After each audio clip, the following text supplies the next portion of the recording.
എല്ലാവർക്കും നമസ്കാരം. തന്ത്ര തന്ത്ര ഒരു മാർഗമാണ് സ്വതന്ത്രത്തിലേക്കുള്ള.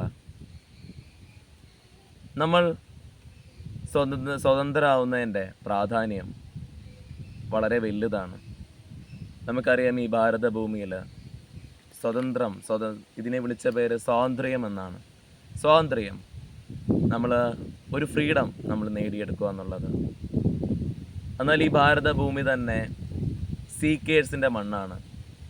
ആ പ്രകാശത്തിനെ അറിയാനായിട്ട് പോയവരുടെ മണ്ണാണിത്. അവർ വിളിച്ച പേരാണ് സ്വതന്ത്ര എന്ന്.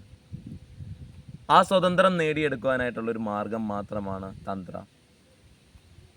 നമ്മൾ തന്ത്ര കൊണ്ട് പരിശീലിക്കുന്നത് പല ഡിവൈൻ വർഷിപ്പാണ്. തന്ത്ര കൊണ്ട് പരിശീലിക്കുന്ന പല രീതിയിലുള്ള ക്രമീകരിച്ചുകൊണ്ടുള്ള മാർഗത്തിലൂടെ നമ്മൾ പോകുമ്പം നമ്മൾ അനുഭവിക്കുന്ന ഒരു ഫ്രീഡമുണ്ട്. ആത്മീയതയിലേക്ക് പരിശീലിക്കുന്ന പലരോടും ഞാൻ പറയാറുണ്ട്, നിങ്ങൾ ആത്മമുക്തിയെക്കുറിച്ചോ ബ്രഹ്മപദമോ കർമ്മത്തെക്കുറിച്ചോ ഒന്നും നിങ്ങൾ ചിന്തിക്കണ്ട.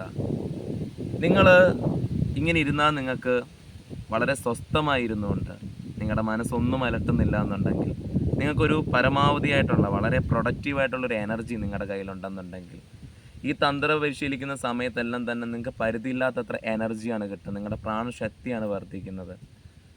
അത്രയും അളവേറിയ പ്രാണശക്തിയെ നിങ്ങൾ ആ സ്പിരിച്വൽ എനർജി കീപ്പ് ചെയ്ത് കഴിഞ്ഞാൽ നിങ്ങൾക്ക് മുക്തിയും ബ്രഹ്മപദവും എല്ലാം കിട്ടും. അത് നിങ്ങൾ പഠിച്ചു വെക്കേണ്ട ഒരു തിയറി അല്ല, നിങ്ങൾ അറിഞ്ഞിരിക്കേണ്ട ഒരു കാര്യവുമല്ല. നിങ്ങൾ ഏതൊരു സ്പിരിച്വൽ പ്രാക്ടീസ് ചെയ്യുന്നോ അവിടെ നിങ്ങൾ തന്ത്രയാണ് ചെയ്യുന്നതെന്നുണ്ടെങ്കിൽ നിങ്ങൾക്ക് ഓട്ടോമാറ്റിക്കലി തന്നെ നിങ്ങൾക്ക് ബ്രഹ്മപദവും മുക്തിയും കിട്ടും. അത് നമ്മൾ അതിനെക്കുറിച്ച് ചിന്തിച്ചോ അതറിയണമെന്നൊന്നുമേ ഇല്ല. പക്ഷേ നമ്മൾ ആ എനർജി സ്പിരിച്വൽ അവേക്കിംഗ് ആയിരുന്നുണ്ട്, കുണ്ടലിനി ഉയർന്നുകൊണ്ട് നമ്മൾ എനർജി സ്വീകരിക്കാൻ നമ്മൾ പ്രാപ്തരായിരിക്കണം. എന്നാൽ നമുക്ക് ഉറപ്പായിട്ടും ബ്രഹ്മം കിട്ടിയിരിക്കും. നമ്മൾ ആ എനർജി കീപ്പ് ചെയ്യുകയും വേണം.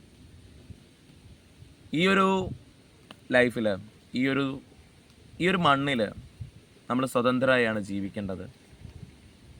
തന്ത്ര പരിശീലിക്കുന്നതോടുകൂടി, അല്ലെങ്കിൽ സ്വതന്ത്ര എന്നർത്ഥമാക്കുമ്പോൾ നമ്മുടെ മനസ്സ് പലതിൽ നിന്നും എന്തൊക്കെയാണോ മനസ്സ് ഇതില്ലാതെ എനിക്ക് മുന്നോട്ട് പോകാൻ പറ്റില്ല എന്ന് കരുതിക്കൊണ്ടിരിക്കുന്നതിൽ നിന്ന് നമ്മളെല്ലാം വേറിട്ട് നിൽക്കുമ്പം, നമ്മൾ അതിൽ നിന്നൊക്കെ മോചനപ്പെടുമ്പോൾ നമ്മൾ ഓട്ടോമാറ്റിക്കലി സ്വതന്ത്രമാവും.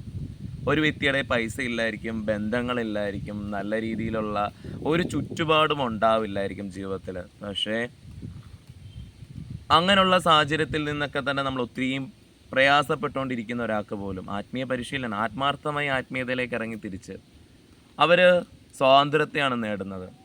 അവർ ഈ പ്രശ്നങ്ങളിൽ നിന്നെല്ലാം മോചനപ്പെട്ടുകൊണ്ട് അവർ വളരെ വലിയ രീതിയിൽ അവർ എങ്ങനെയാണ് ഇമോഷണലി കാര്യങ്ങളെ കൈകാര്യം ചെയ്യുന്നത്, അതിൽ നിന്ന് അവർ വളരെയേറെ യുക്തിപൂർവ്വം അവരുടെ ബുദ്ധി ഉപയോഗിക്കും. മനസ്സിൻ്റെ വികാരങ്ങൾ വിട്ടിട്ട് അവർ ബുദ്ധി ഉപയോഗിച്ചുകൊണ്ട് അവർ കാര്യങ്ങൾ ചെയ്യും.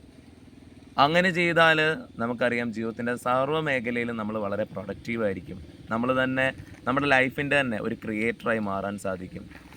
ഈ ഒരു ബ്രഹ്മ ഊർജ്ജത്തെ, അല്ലെങ്കിൽ ഈ സ്പിരിച്വൽ എനർജീസിനെയൊക്കെ തന്നെ നമ്മൾ ഈ ഒരു നിമിഷം ഇവിടെ ജീവിക്കുമ്പോൾ നമ്മൾ യൂസ് ചെയ്യുക. ഈ ശരീരവും മനസ്സും ഒരു ദൈവികം തന്നെയാണ്.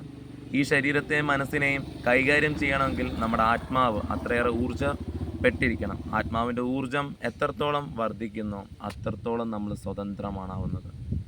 ആ പ്രാണശക്തി വർദ്ധിക്കുകയും മനസ്സെപ്പോഴും ബുദ്ധിക്കനുസരിച്ച്, അല്ലെങ്കിൽ ആത്മബുദ്ധിക്കനുസരിച്ച് പ്രവർത്തിക്കുന്ന ഒരു ഇതായി മാറുകയും നിങ്ങൾക്ക് സർവ്വതിൽ നിന്നുള്ള ഒരു ഡിസ്ട്രാക്ഷനിൽ നിന്നുള്ള ഒന്നുമില്ലാതെ സ്വതന്ത്രമായിക്കൊണ്ട് ഇവിടെ ജീവിക്കാൻ പറ്റുന്ന ഒരു മാർഗമാണ് തന്ത്രയെ അടിസ്ഥാനപ്പെടുത്തുന്നത്. തന്ത്ര ഒരു ഉപാധിയാണ് സ്വതന്ത്രത്തിലേക്കുള്ള. എല്ലാവർക്കും നമസ്കാരം.